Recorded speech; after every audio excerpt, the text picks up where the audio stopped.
तो बच्चों आज का लेक्चर जो है हमारा वो इस चीज पर है कि 2025 का जो आईएएस आप लोगों को देना है वो किस प्रकार दें, सिलेबस कैसा है, प्री का क्या पढ़ना चाहिए, कौन कौन सी बुक्स पढ़नी चाहिए। ऑलमोस्ट हर दिन कोई ना कोई बच्चा मुझसे कहता है सर मुझे डिटेल्ड सिलेबस भेज दीजिए, बाकी चीजें भेज दीजिए। तो आज हम लोग पहले समझेंगे यूपीएससी होती क्या है, कैसे स्टार्ट हुई, क्या हुआ, क्या जर्नी है इसकी, आप कैसे तैयारी कर सकते हैं। तो आज हमारा जो वीडियो है वो है मिशन 2025 आईएएस जो है वो कैसे हम निकालेंगे, इससे रिलेटेड सारी बातें हम यहाँ पर करेंगे। तो ये मिशन 2025 आईएएस का है क्या, इसमें क्या क्या चीजें हम जोड़ेंगे, इसको कैसे करेंगे, इसके बारे में आज हम लोग सब जानने का प्रयास करेंगे। तो यूपीएससी निकालना बहुत बड़ी चीज नहीं है अगर आप थोड़ा स्ट्रेटेजिक मैनर में रहते हैं। जैसे अभी एक स्टूडेंट से मेरी बात चल रही थी परसों मेंस के पेपर से पहले, उसकी वो पीएमओ ऑफिस के एक सेक्रेटरी हैं, उन्हीं की भतीजी है और लास्ट ईयर 598 के आसपास उसकी रैंकिंग थी। और मजेदार बात है उसने कोई कोचिंग नहीं की, उसने 4 साल तैयारी की है, चौथा अटेम्प्ट इस बार उसका होगा, मतलब उससे पहले भी 2-3 साल तैयारी की होगी, 28 साल एज है उस बच्चे की। बट सबसे बड़ी बात यह है बच्चे की उसकी वो प्रिपरेशन बिना कोचिंग के है। तो इसका मतलब क्या हो गया, इसका मतलब ये हो गया कि जरूरी नहीं है कि एकेडमी साथ दें, जरूरी नहीं है कि टीचर हमेशा परफेक्ट हो, जरूरी ये है कि आपके नोट्स कितने अच्छे से बन रहे हैं, आप अपने आप को कितना सीरियसली ले रहे हैं, अपनी चीजों को कितने एक्यूरेसी के साथ कर रहे हैं और कितना बेहतर पढ़ रहे हैं। पढ़ाई आपकी है, मेहनत आपकी है और वही आपको एग्जाम क्रैक करने में सपोर्ट करती है। और कोई ऑप्शन नहीं होता कि आपका एग्जाम निकल जाए। आपको अपना एग्जाम निकालने के लिए खुद मेहनत करनी पड़ेगी, नोट्स बनाने पड़ेंगे, स्टैंडर्ड टेक्स्ट बुक्स पढ़नी पड़ेंगी। सिर्फ टीचर्स के क्लासरूम नोट से आपका पेपर नहीं निकलेगा, ये हकीकत है, इसको अपने दिमाग में भर लीजिए। अगर आपको पेपर निकालना है तो आपको एक कांस्टेंट मेहनत तो करनी ही पड़ेगी। जैसे आपको पता है कि अगला यूपीएससी का पेपर 25 मई 2025 को है, ठीक है। और इस इवेंट में अगर आप डेट ध्यान से देखिए तो वही नोटिफिकेशन इसका 22 जनवरी को आ जाएगा, ठीक है। और एक्सेप्टेंस 11 फरवरी तक होता रहेगा, ठीक है। एडमिट कार्ड कब आएगा ये पता नहीं होता, वो जिस डेट में देंगे दे देंगे। इसके बाद आपका प्री का पेपर 25 मई को ले लेंगे। तो आपके पास अगर टाइम की बात की जाए तो अब सितंबर आ गया है और इवन कह दो खत्म होने वाला है। अक्टूबर, नवंबर, दिसंबर, जनवरी, फरवरी, मार्च, अप्रैल, 7 महीने आपके पास ऑन एवरेज है। अब लोग कहते हैं कि सर अटेम्प्ट कैसे होते हैं, क्या होता है। तो भाई एज की बात करोगे तो जनरल की 21 से 32 है, इकोनॉमिकली वीकर सेक्शन की भी 21 से 32 है, एसटी एससी की 21 से 37 है और ओबीसी की 35 है। पहले ये 33 थी प्लस 2 कर दिया गया, पहले ये 35 थी इसमें प्लस 2 कर दिया गया, पहले ये 30 थी इसमें प्लस 2 कर दिया गया, ये 30 थी इसमें प्लस 2 कर दिया गया। सेम अटेम्प्ट के साथ किया गया। जनरल के पास बेटा 6 अटेम्प्ट है, पहले 4 थे प्लस 2 किया गया। ओबीसी के पास 7 थे, अब 2 उठ के 9 हो गए। इनके 21 से 37 साल तक अनलिमिटेड है और जो फिजिकली हैंडीकैप भी हैं और बाकी लोग हैं उनके लिए 9 अटेम्प्ट्स हैं। तो अटेम्प्ट्स आपको याद रखने, आप किस कैटेगरी में आते हैं उसके अकॉर्डिंग चलेंगे। जब प्री के पेपर की बात करेंगे तो प्री में 2 पेपर आपके होते हैं। पहला आपका ऑब्जेक्टिव होता है जिसमें 100 क्वेश्चंस आते हैं, 200 नंबर के 2 घंटे का होता है। और फिर सी सेट होता है, 80 क्वेश्चन आते हैं, हर एक क्वेश्चन 2.5 मार्क्स का होता है। यहाँ पे हर एक क्वेश्चन 2 मार्क का होता है। 400 नंबर का पेपर होता है जिसमें आपको कम से कम सी सेट में 33% लाने अगर आप पास करना चाहते हैं। दोनों के एडिशन से अगर 33 नहीं आ रहे तो आप पेपर पास नहीं कर सकते। अब आप कहोगे कि सर क्या पढ़ना चाहिए, कैसे करना चाहिए। तो भाई उसके बाद आपका मेंस होता है। मेंस में पहला सब्जेक्ट जो होता है वो कंपलसरी इंडियन लैंग्वेज है, फिर इंग्लिश है, ये डे 1 हो जाता है। फिर डे 2 में एसए का पेपर हो जाता है, फिर जीएस पेपर 1 2 3 थर्ड डे में हो जाता है, ये 4th डे में हो जाता है और ये 5th डे में हो जाता है। तो 5 दिन में आपका पेपर खत्म हो जाता है। पर ये 5 दिन कांस्टेंट नहीं चलते। जैसे एसए का पेपर हुआ उसके बाद हो सकता है 2 दिन का गैप हो, फिर जीएस का पेपर 1 2 हो, फिर 2 दिन का गैप हो। परसों स्टार्ट हुए पेपर 29 तारीख तक चलेंगे। तो एक टाइम फ्रेम देते हैं आपको, छुट्टी देते हैं बीच बीच में, ताकि आप अपनी तैयारी पूरी प्रॉपर मैनर में कर पाओ, ठीक। अब एक बात आती है कि सर कौन कौन से चैप्टर्स आते हैं प्री में। ये याद रखना मेंस का सिलेबस नहीं है, प्री का सिलेबस है। अगर आपको प्री पढ़ना है एंशिएंट इंडियन हिस्ट्री, प्राचीन भारत, तो प्री हिस्टोरिक, आईबीसी, ऋग्वैदिक, लेटर वैदिक, Jainism, Buddhism, mahajanapadas, Maurya, post Maurya, Gupta, Harshvardhan और संगम। इससे एंशिएंट में क्वेश्चंस एमसीक्यू बेस्ड पूछे जाते हैं, ठीक। इसके बाद अगर आप मिडिवल पढ़ेंगे तो अर्ली मिडिवल हिस्ट्री में गुर्जर प्रतिहार, पल्लव, राजपूत, इन सब के बारे में पूछा जाता है। चोल साउथ इंडिया में पूछे जाते हैं, अर्ली मुस्लिम इन्वेजन, दिल्ली सल्तनत, Afghan, Rajput, Mughals, northern empire, the Mughal empire. ये उनकी फेजिंग है, कहां से है, कैसे है। ये मुगल एम्पायर है, फिर Maratha, decline of Mughal empire and Vijayanagar empire. ये एक ऐसे इंपॉर्टेंट सेगमेंट है और ये जिससे क्वेश्चन आपके हमेशा आते ही रहते हैं। तो ये 3 सेगमेंट यहाँ पे जरूरी हैं। अगर आप एंशिएंट की बात करेंगे सर इसमें कहां कहां से पूछा जाता है, तो यहां से पूछा जा रहा है, यहां से पूछा जा रहा है, यहां से, यहां से, यहां से, यहां से, यहां से, यहां से, और संगम पूछा जाता है तो इसको खुदा बोलते हैं। तो अगर आप साउथ इंडियन नहीं है तो बहुत ज्यादा मेहनत ना करिए, बहुत बड़ी चीज नहीं है। 1-2 क्वेश्चन अगर पूरे साल में आते हैं तो 2 क्वेश्चन छोड़ सकते हैं, वैसे भी आप 100 के 100 करते नहीं एग्जाम। सही।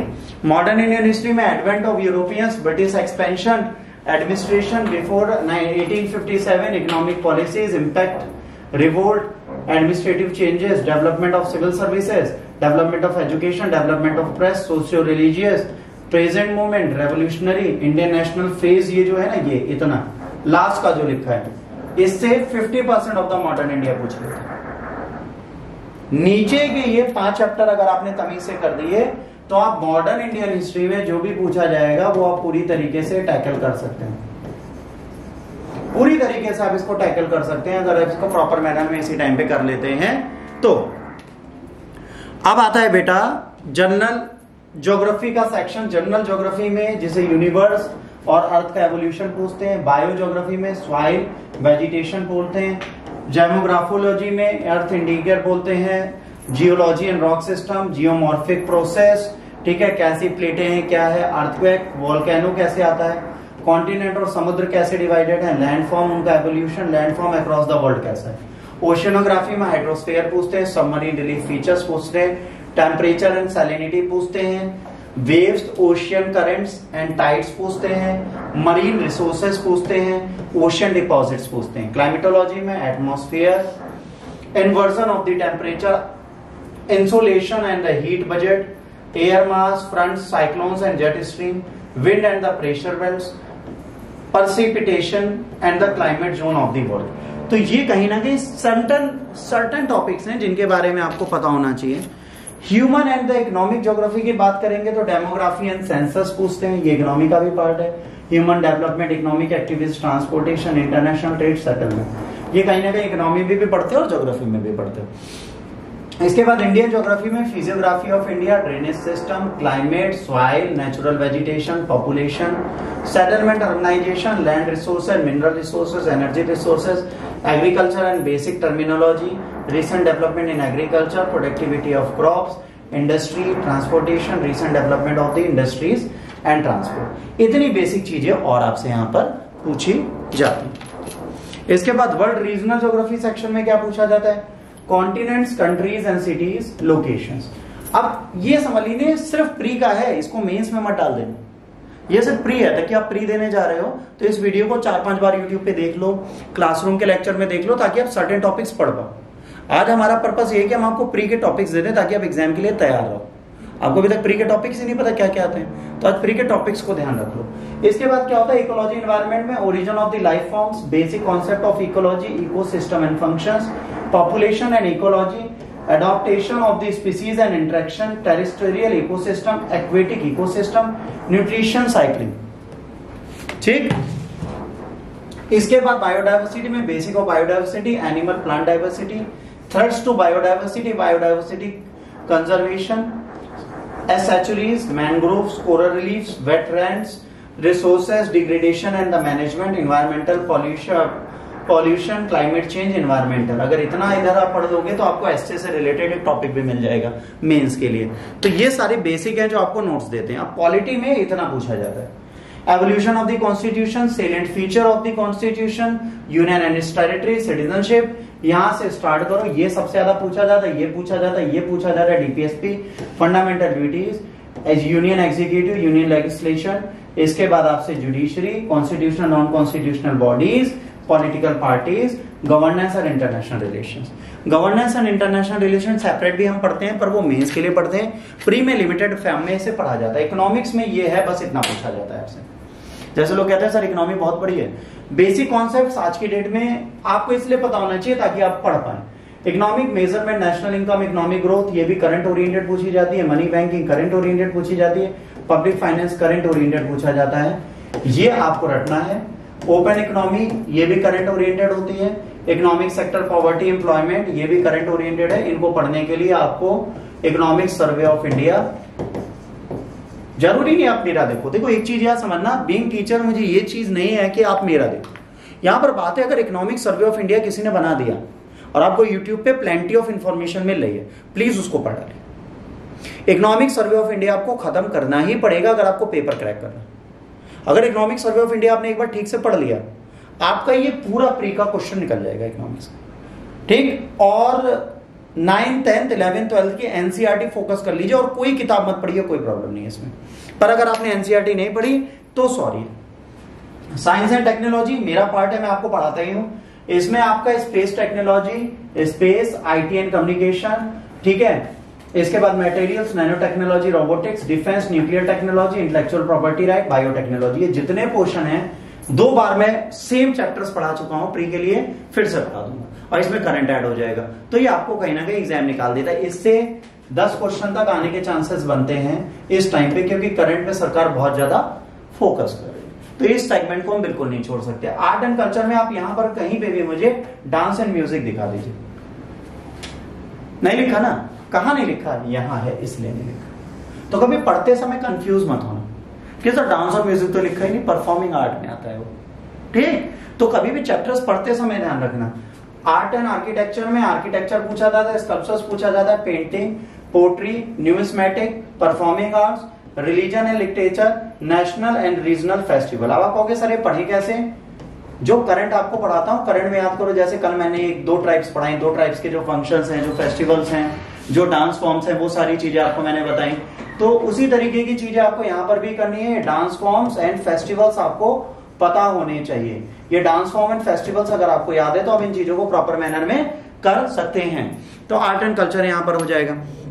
पेपर 2 आपका सी सेट आता है। सी सेट में कॉम्प्रिहेंशन आता है, इंटरपर्सनल कम्युनिकेशन स्किल्स आती है, लॉजिकल रीजनिंग, एनालिटिकल एबिलिटीज आती है, डिसीजन मेकिंग आती है, जनरल मेंटल एबिलिटी आती है।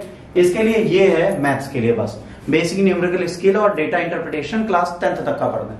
अब इसको पढ़ने के लिए सबसे अच्छा सोर्स कौन है?